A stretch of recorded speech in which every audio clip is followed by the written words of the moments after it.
namin ang isang panawagan. Put and peace in Mindanao. Pagkain, kapayapaan para sa Mindanao. Bakit ito ang panawagan ng mga taga-Mindanao?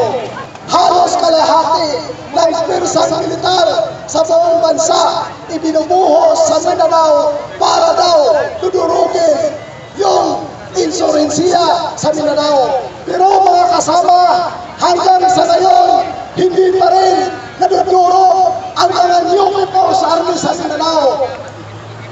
Ang nangyayari sa ngayon, lalo na dumadami ang mga new People's Army sa Mindanao dahil sa paglaban ng karapatang pangtao. Dumadami ang humahawa ng sandata sa Mindanao dahil sa patuloy na pagpatupad ni Pinoy sa Public-Private Partnership Agreement dahil maraming mga nakuhalang kompanya ng mina ang kumakamkam nagnanakaw sa likas yaman sa Mindanao.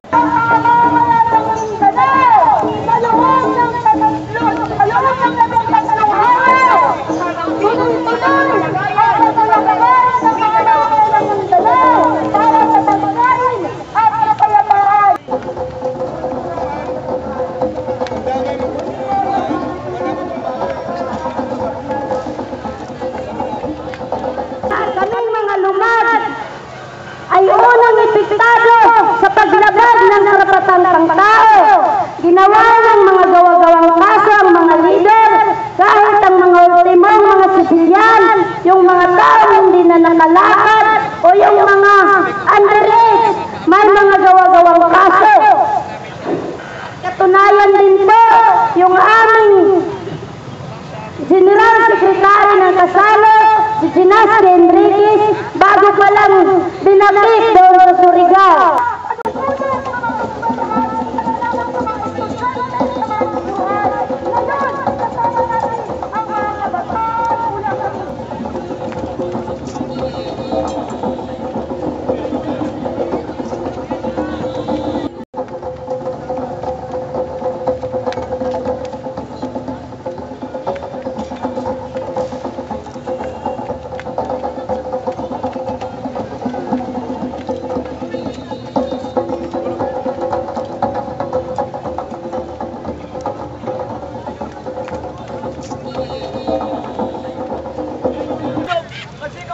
Maros, nagbalabag ka namin!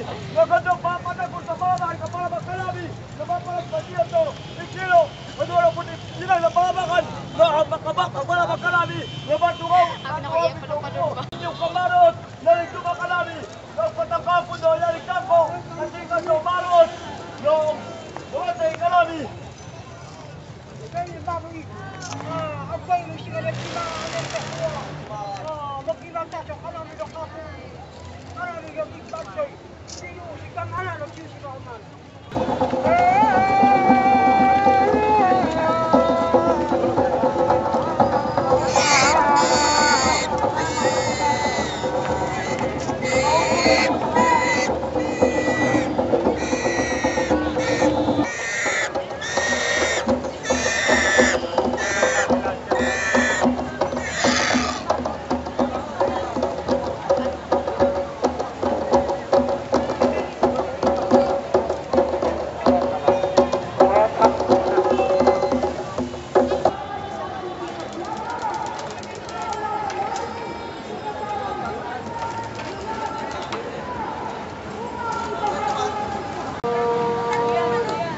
Mga manubo, palutin mo ng inyong kamuteyan.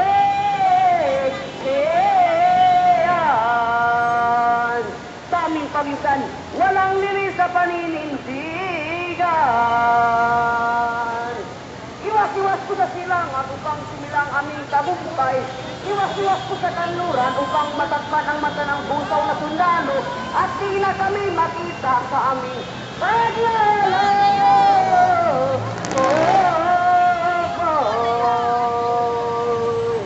Iwas-iwas ko sa kapatid na manubo upang umiwag ang lahat ng kasamaan sa aming daan.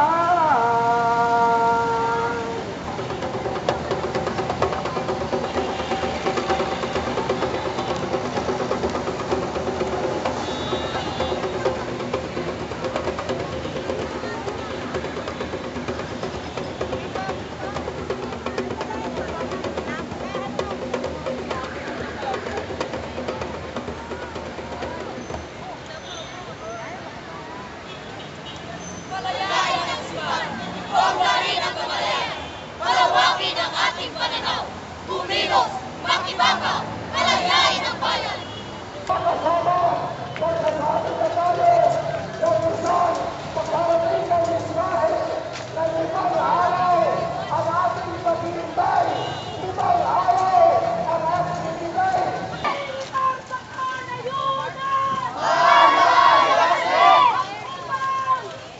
Ipanawagan ang pamamatalsik ay Noynoy Aquino!